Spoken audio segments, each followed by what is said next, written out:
Let's talk to the statue. Hail and well met. Does anyone here know anything about awakenings? There's an animaster on the lower floor. Oh, we talked about a sage. You may have a member of the Latin key in your midst. He groans and the stone around him shudders. I could have done without hearing that today. Many have their intrusions been into our affairs. Of course, one can seldom be certain whether they've meddled or whether calamity has struck on its own. But a few of their less skilled infiltrators have been exposed from time to time. They're a perpetual nuisance. Once again, I am reminded of how envious I am of your gifts. I suspect they would be of some use in verifying one's identity. You are at odds with the Latin key as well, I take it.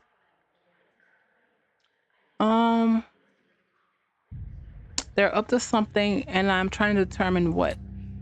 They're always up to something. Of that, you can rest assured. If their plot have come to involve you, you have my sympathies. Do you have some idea of who this person might be? It would be unwise to consider anyone. Do we know if it's a patient? It would be unwise to consider anyone above suspicion. Very well, in that case, I will recommend you to speak first with our resident animasters. They have frequent interactions with both patients and colleagues. You'll find them up here or in their offices downstairs. You will report anything suspicious to me immediately. This is my only request. Okay. This is the man who waits.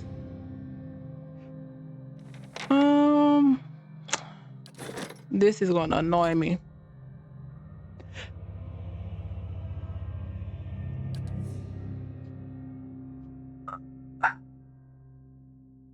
If I could have done that freaking quest, but we didn't talk to him, so it's fine. It's fine. We'll figure it out. Crap. Let's go. Let's save. Let's talk. Well met, friend. Do you know anything about awakenings? I'm afraid that's not my expertise. Hail, traveler. That's fine. So it's not you.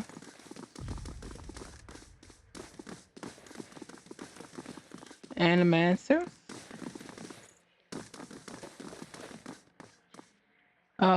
Gives you a nod. Locals.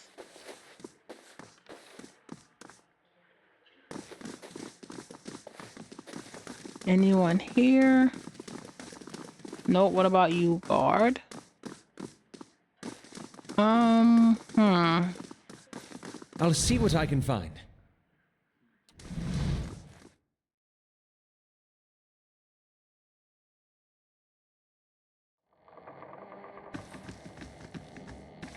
Let's talk to the people who we've helped in some way or another. All right, we can't talk to you again.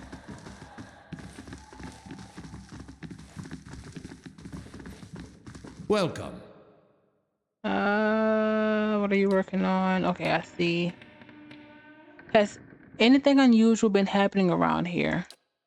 You must be joking. This is the sanitarium. Nothing is usual down here. He pauses.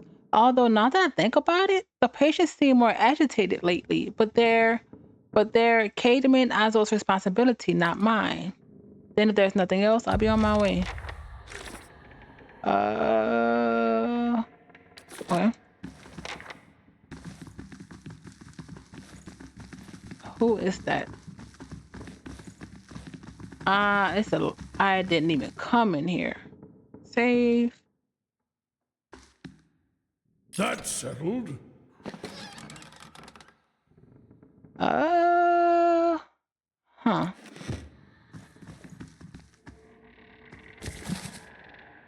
Note from Azo.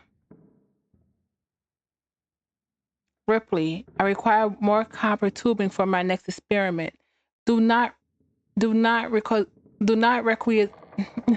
requisition it from the sanitarium stores. I don't have the time to deal with the head warden's inevitable questions. Taking it.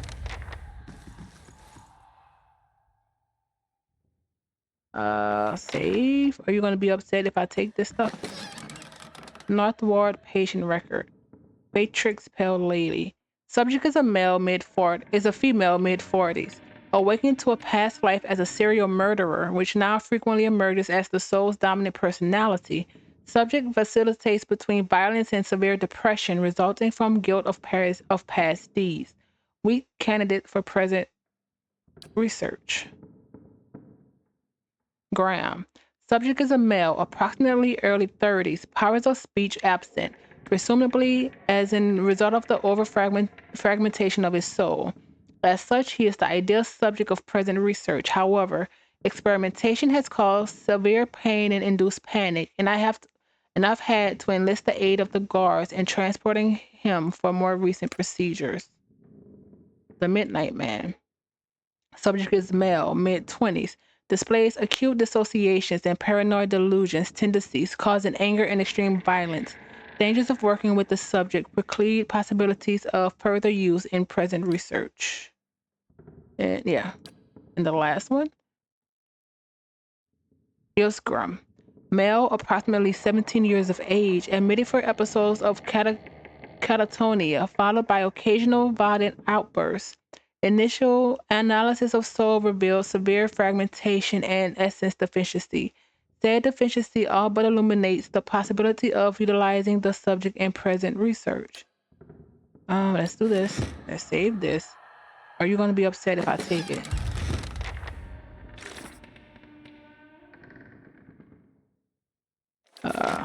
Save. Let's see. Hail, traveler. A young Arlen woman traces her fingers along the spines of the book in front of her, row by row, her motions quick and skittish, like a bird's. She does not notice you until you are nearly upon her. Oh my, you startled me. Are you supposed to be in here? What are you doing? Oh, wait, I'm looking for an expert. She's Master Azel's assistant, but there's a visiting scholar from Ravua here. What do you do here? I mostly help Master Azel set up and clean his equipment. I also keep his office organized since he's too busy to do it himself. Hey there. Hail and well Okay, met. farewell. Save that. Sure.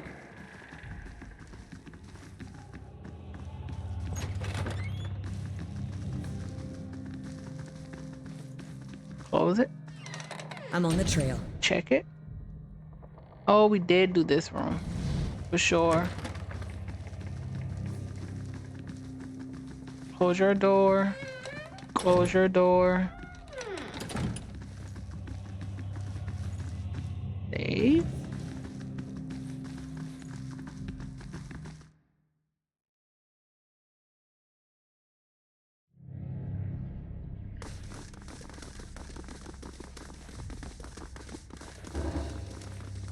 Oh, fine. How does time pass, actually? So that's done. Let's now do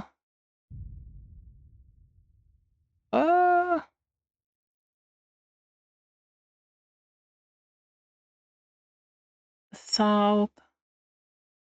Let's do the south curtain wall. Oh, that's expensive.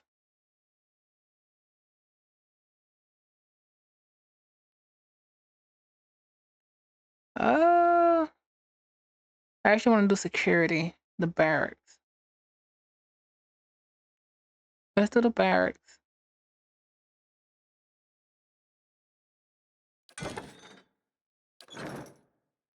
Save it. How do you do? I found records that Azo may be running some questionable experiments. Experiments? Cademan Azo is in charge of patients' welfare now. He's not authorized to run any more experiments. I am disappointed in Cademan. I had hoped he would be the one to guide your inquiry. He'll be in his office or in the patient wards. I am granting you immediate access so you can find him. No doubt you will wish to speak to him further on this matter. And I, for one, am curious as to what he might have to say. Tread carefully in the wards. There are a few dangerous cases. I would ask also that you do your best not to agitate the patients. They have enough troubles as is. Okay. This is still the menu. Interview Graham. Why are we interviewing Graham?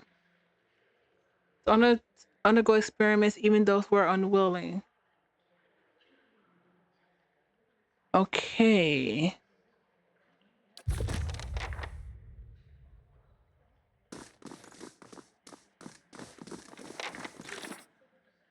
Uh.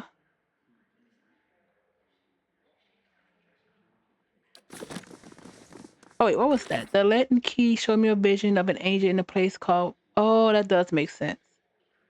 Okay.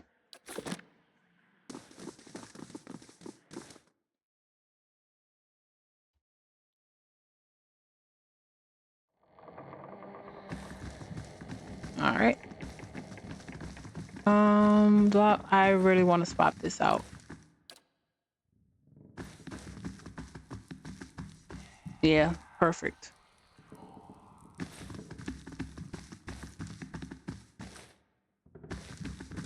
The head of warden said you can go in, be careful in there. We'll keep that one open. Thank you. Better to cage the animasters than their patients.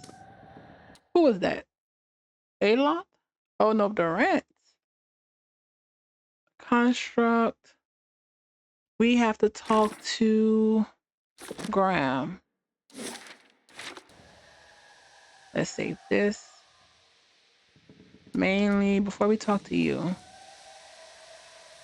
A curved spine twists this woman's posture forward. Her greasy hair draped over her large eyes like vines. She smiles at you. You must be visiting someone. She notes your appearance, she asks. A friendly visit, I hope. Why are you in here? I don't want to say. You'll think less of me. Her cheeks flush behind her hair. I wouldn't worry about that. These last few years haven't been kind to me. They haven't been kind to anyone, really. I try not to think of it as personal. I lost my husband and both boys in the Saints' War, my daughter. The legacy took her before she was ever mine. I made do. What else could you do? I moved into a tiny place in Andra's gift, got by mending clothes and on the kindness of strangers when I had to. But I was surviving and the guys were watching over me. I could live with that. Then one day, this noble woman comes in, wants this fancy gown fixed, gorgeous thing, this shade of blue I've never seen before. Only I had. I looked at it and it reminded me of something. I had what they called an awakening.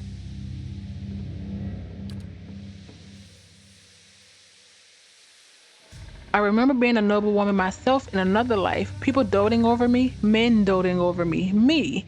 The best food, the most beautiful home, all the things you've never dared to dream of, they were mine. It was poison. Knowing that all those things I had that I'll never have in this life, it did something to me. My food started to taste rotten. The walls in my little room seemed to close in around me. I stopped being able to sleep in my own bed. So I came here. It was that or break into an estate and start ordering servants around. It seems like such a silly thing to worry about. You don't have to tell me, but I can't get past it and I start to wonder, did the gods choose this life for me? And if so, what terrible things must I have done to deserve it? Huh. Huh. Maybe you'll get there again one day, if not this life, then another. The strange part is I think even the best wouldn't be enough for me anymore. I think it must have gotten to the point when I was that noble I think it must have gotten to that point when I was that noble lady. Have any patients been acting unusual? There's Batixa, who relives a murder she committed more than 5 lifetimes ago. Adelman, who they say only has half a soul and who was found collecting the faces of others because he believed his own to be a false one. Graham, he speaks in a language no one understands and wails at night sometimes. Distance, different from their normal behavior, I mean. Well, yes, I suppose, but nothing they didn't volunteer for. Master Azo lets us know that a number of patients in the North Ward had volunteered for a new therapy and will be escorted to his laboratory to receive treatment. The North Ward has our most troubled cases. I'm glad some of them have been chosen to get help. It seems to me it's gotten quieter over there since it started. It's Graham I see them taking in the most. He struggles, but he always was a bit of an odd one. Will I be able to visit the North Ward? They like to keep them separate. I don't know that I've ever seen the guards allow a visitor, just Master Azo. You might ask him. He's very sympathetic. Do you know where I can find him? I think I've seen him around today. Have you checked the laboratory? It shares a wall with his office. He's been spending most of his time there lately. What do you know about Azo? Oh, I like him very much. Many animasters care less about their patients. Look at us like vermin with their experiments, but Master Azo treats us like humans, even the very sick. You can tell he does this to help people. He's helped me understand a great deal about myself, and I know he's done the same for others. It's too bad what they did to him. He hides it well, but I know he's still affected by it. What happened? Her eyes dart back and forth, and her voice lowers to just above a whisper. They don't like to talk about it, but there was an accident. He was said to be one of the brightest in the drywood. That his reputation here, and that was his reputation here, and that was what brought me to seek treatment. People say it was ego that drove him to try and solve the legacy, but that's hogwash. Even if he was a bit of a showman, he loves his homeland. He thought he could help. He wasn't one to speak of his work, suspected his colleagues might have tried to steal it, but he told me once that he had figured out a way to create a soul. Not a soul exactly, mind you. How did he put it? A proxy, I think he called it. Had some machine that drew energy out of the very ether. Could you imagine? The point is, it was going to help with the legacy. It was going to make the Hollowborn into something easier to love and care for, like a pet? God knows that's something we need. Do you know what they call those empty little babies in Audra's gifts? In Audra's gift? No, what do they call them? They call them boys, because so many of them are found floating face down in the water. These are mad times. Oh, anyway, Master Azo had scheduled a public demonstration of his work in Copperland. He was so excited. And then the next day he was locked in his office, turning away visitors, I heard. And he stopped seeing patients. I don't know exactly what happened. And I don't have the heart to ask him, but I'm glad they're letting him treat people again. Farewell. Save. What happened? We do have to interview Graham, but uh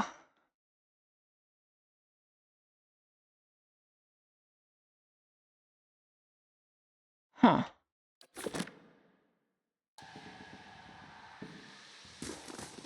Patient? He said he'll make me better soon. The crooked boards show deep gouge marks. They're spaced like Silent. like folk of elven fingernails. Okay.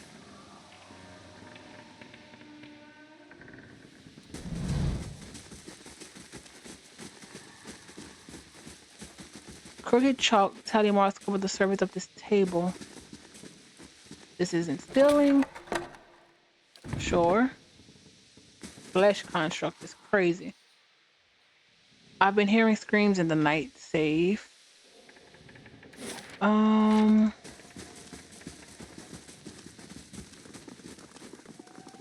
Okay.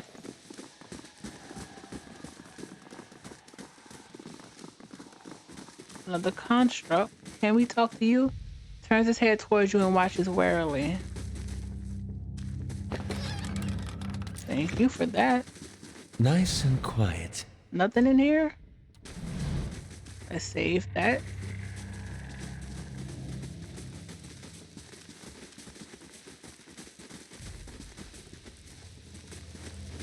Huh.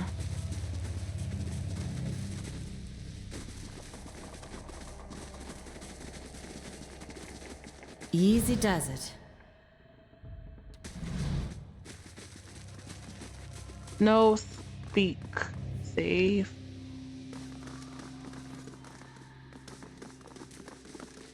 No visitors.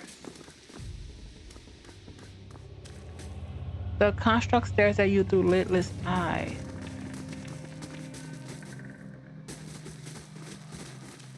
Another patient. The children they keep down here, pure evil in their eyes. There's a lot going on down here, that's for sure.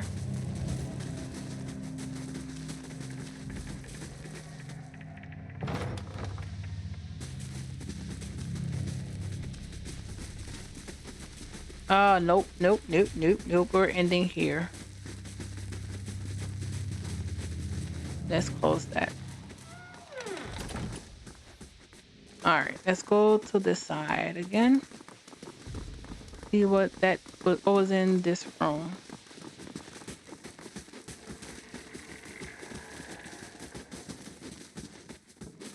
Save.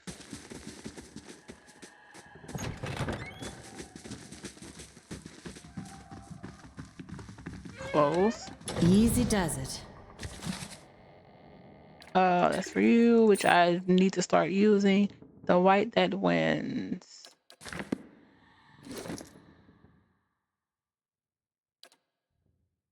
Crap. Nope. Actually.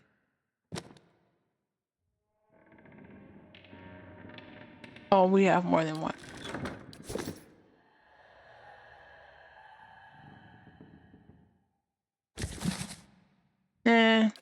We're not stealing from here. The statue probably sees all.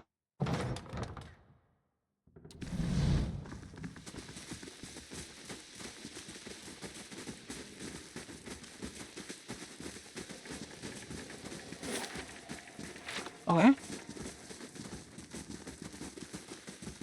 While he's in that room, I need to talk to that guy.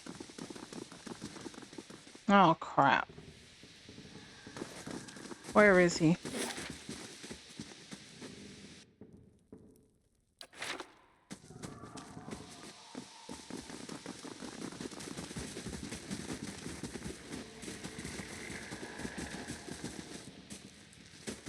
Now this I haven't Oh, I didn't seen even have to do before. this. Interesting.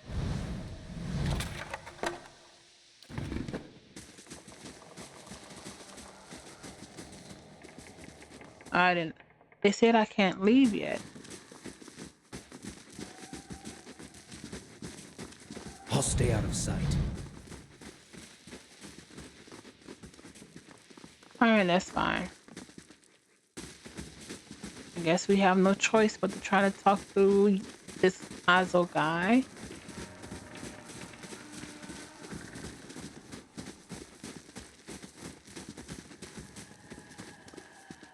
I don't like this place.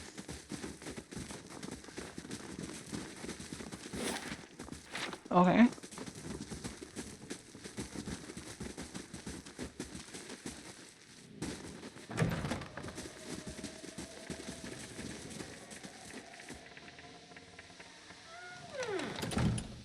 Something churns and bubbles in the tank.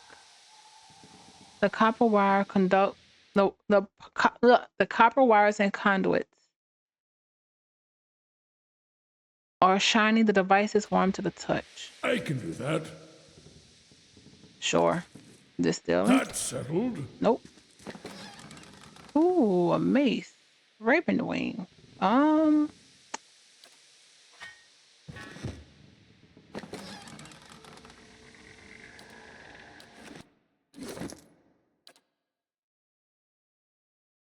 Oh man.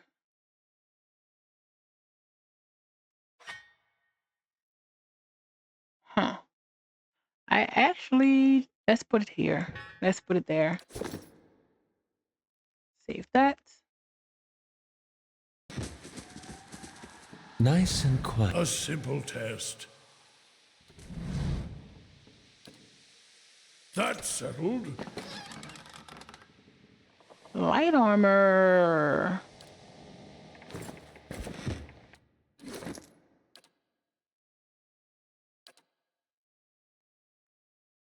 Unique light armor. We'll lose some DR, which is fine. Recovery speed goes up. Duration of knockdown and stuns. Great. Video. Damage reduction. You know what? Yeah, I'm fine with that. Oh, wow, I actually like that. Who else? What is it? And it was fine scale. Fine hide. Exceptional.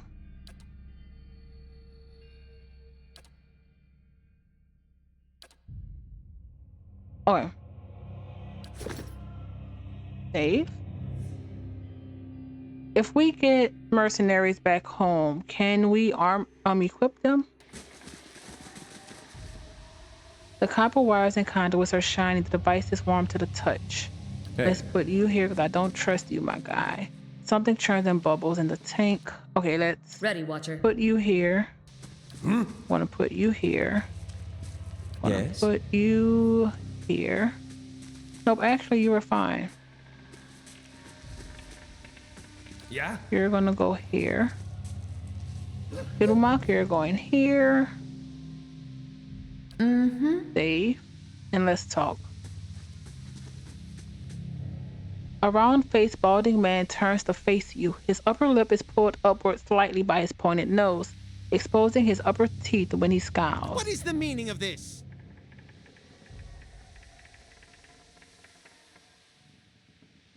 I'm looking for an expert on awakenings. I don't have time to give you directions. Go bother someone else. I like access to the North Ward.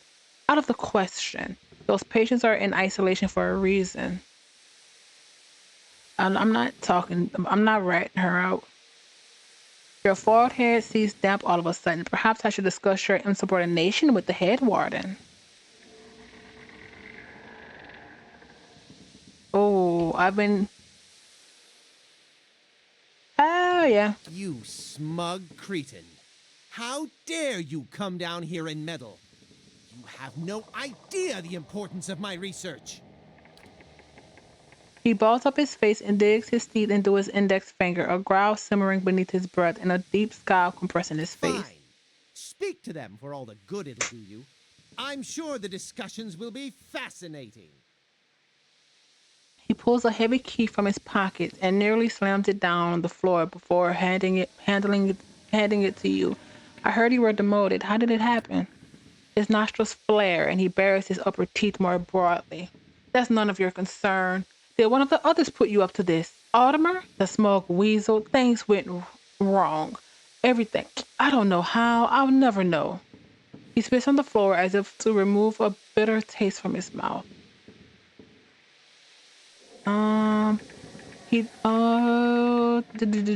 Farewell. I'm not saying that right now.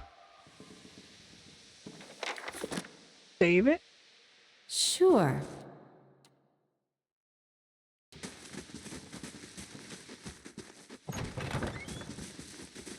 And I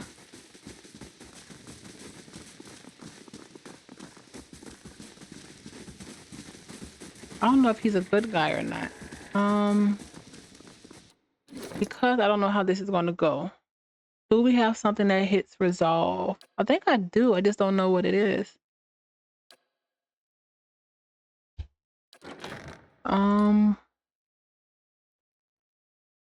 Con.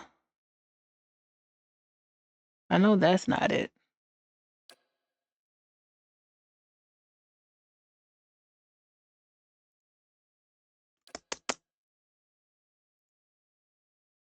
Remove that crash. I literally just need resolve.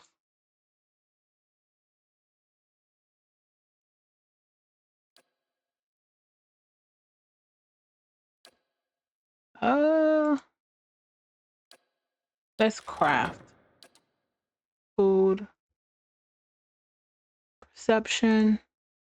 Might, endurance, speed, might, endurance, con, dex, perception. Ugh.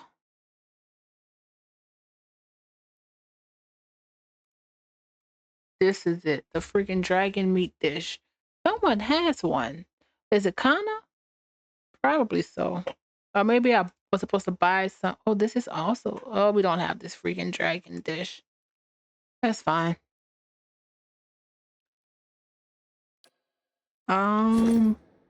Resolve is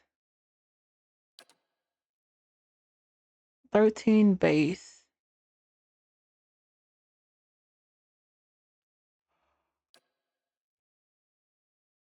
Okay.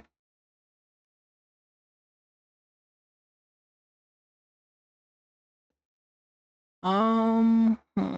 Let's save. Let's use the key.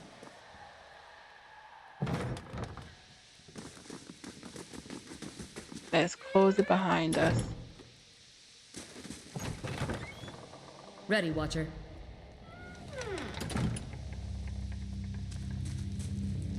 Is this my face? Oh, you're the face guy. You're not him. Sure. Tell me.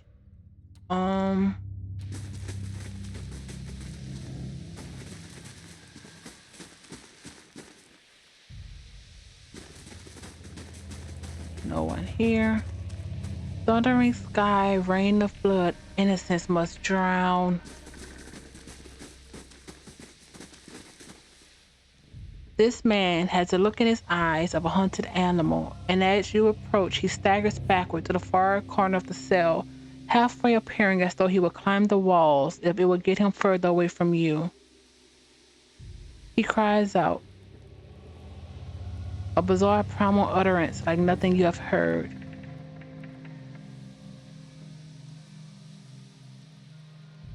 I need to ask questions. Graham looks at you blankly. It is unclear whether he understands you or not, but his panic has momentarily subsided. He opens his mouth to speak, but the words that come out are half-formed, as though his tongue were cut out. They are impossible for you to discern if they are indeed words at all. The mutilation of animancy, crueler than any torture, to disfigure the soul. Let us return the favor to the animancers of this shit heap.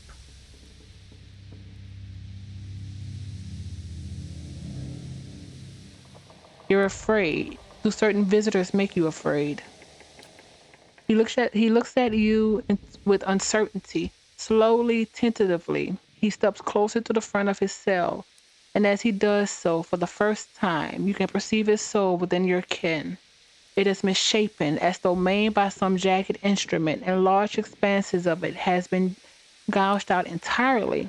You feel no barriers or resistance. If you wanted to, you could look further into his soul. Look into the soul.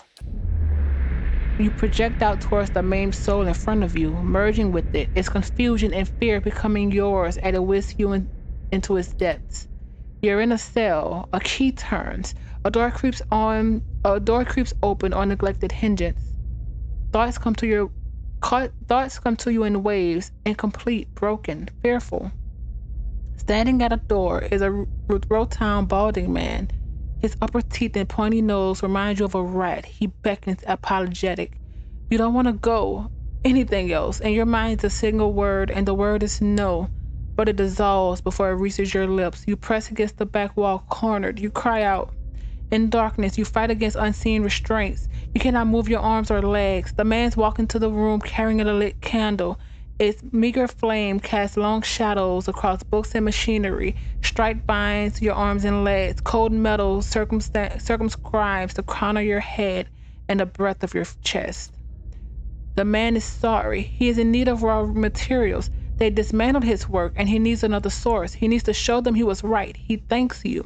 Then he turns a knob and you feel yourself begin to crack from within, and you can feel pieces of you torn away, like having your insides chewed by a horde of rats, and you are screaming a scream you can barely hear. Continue.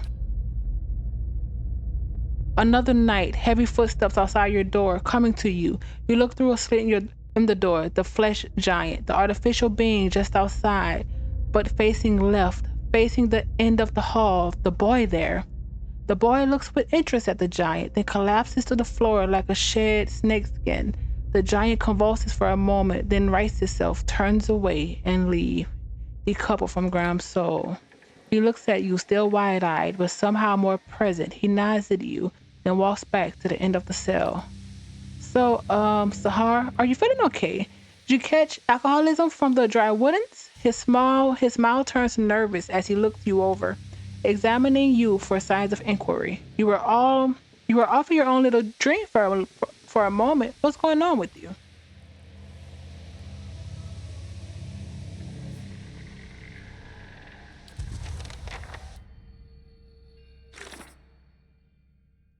A boy looked into the soul of a half-craved patient, revealing strange behavior. I look into the soul of a boy. Let's save that. This is some stuff that's going on here, that's for sure.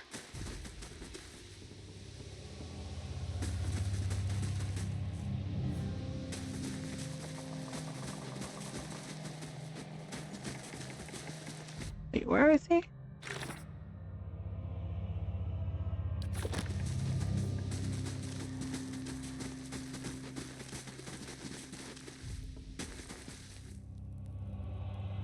Usgrum, a willowy adolescent boy, stands in the center of his cell, gawkish and stoop-shouldered. He stares straight ahead. The occasional blink his only movement, and it is unclear whether he registers your presence at all behind his glossy, doll-like eyes. In this state, the barriers between your soul and his are thin and porous, easily bypassed if you should wish it. Reach out for his soul. You close your eyes and edge forward towards the boy's soul, and as you near, a sudden malaise comes over you. You are cold and warm all at once, sweating and shivering and straining for breath, as you did on the caravan journey. The soul you approach is the wrong one, a parasitic plant that strangles its host. It is predatory and pitiless, and you have crossed paths with it before. Too late does it occur to you to retract. Already you feel yourself plunging into some indeterminable abyss of thought and memory. You're standing in a cell now, the same cell in the sanitarium. The halls are moonlit and empty, and you're waiting. At the far end of the ward, the door opens, revealing a flesh golem in silhouette beneath the stone archway. It makes the usual rounds, the same stops every time. The misbegotten child of the spined creators. When the construct is close, you call yourself up and spring forward, passing out the boy's body as though it was a membrane. You can sense the body behind you collapsing to the floor, a puppet whose strings are cut. You are rushing towards the golem now, bodiless as a gust of wind, quickly, you think to yourself, quickly, and you feel the strength hemorrhaging from your soul as you dart towards the makeshift abomination. You pass into the golem's shell and overtake the soul implanted within, encircling it, suppressing it, and contained in this new vessel. You are strong again. You stepped heavy-footed down corridors, unheeded by the other constructs and scrutinized only by the wary, untrustworthy eyes of the mad, coming at last to an office piled with books and scribbled papers and perverse implements of animancy. You set your oversized hands upon a large machine, a nest of globes and tubes and coils in the center of the room, and go to work, bending wires and unsettling alignments. Your surroundings are pulled past you, and perhaps you are pulled past them, and they dissolve into a blur. When they settle into place again, you are outside on a clear day, standing in front of a crown stacked high above you on the tiered seats of an amphitheater. You're acting for a crowd, standing deliberately still, but this is no play. A balding man with rodent-like features is strapping you to a machine, the one you had tampered with. You see your arms for the first time. Short and fleshy, unmistakably those of a little girl, but this body is not truly yours. Your mind still holds the same determination, the same hard-heartedness as before. The body itself is cold and vacuous. Unlike the others, this one has no soul of its own. The man speaks. The crowd applauds with an enthusiasm worthy of a hero's entrance. Bear witness, he says, and he pulls a lever. The machine shivers and sparks, and a bead of sweat rolls down the side of the man's brow, but the crowd's apprehension quickly gives way to awe as a crystal globe fills with radiant mist that casts the entire theater aglow. He opens a valve, and the glow crawls through a tube along a length of copper wiring that runs to a set of electrodes beneath your armpits. You feel nothing when it reaches you as it should be, but you have been leading the work astray periodically for some time. Altering notes and selling and playing puppeteer for Hollowborn. But you make it look how people would expect it to look when the body is infused with the soul.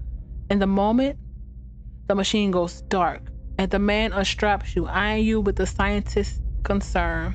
He looks up at the crowd. Behold, he says, but there is obvious hesitation in his voice. Slowly, you take a plodding step forward, then another and another. You look up at the man, giving him the eye contact of which no hollowborn is capable, and the crowd gasps.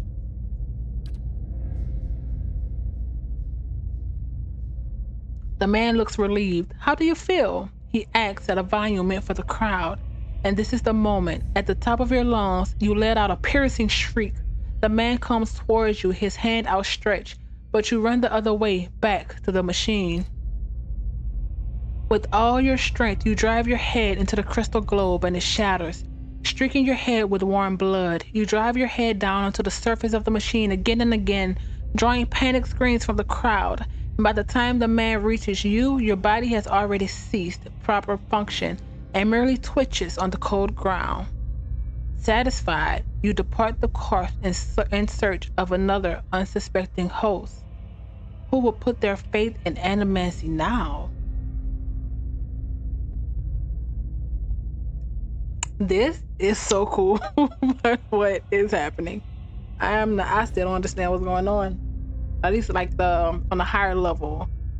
We know that the lead and key it's not like animancers, but is it a good dislike? Is it because of a good reason? But some animancers are trying to help the hollowborn, even though they're at fault for it.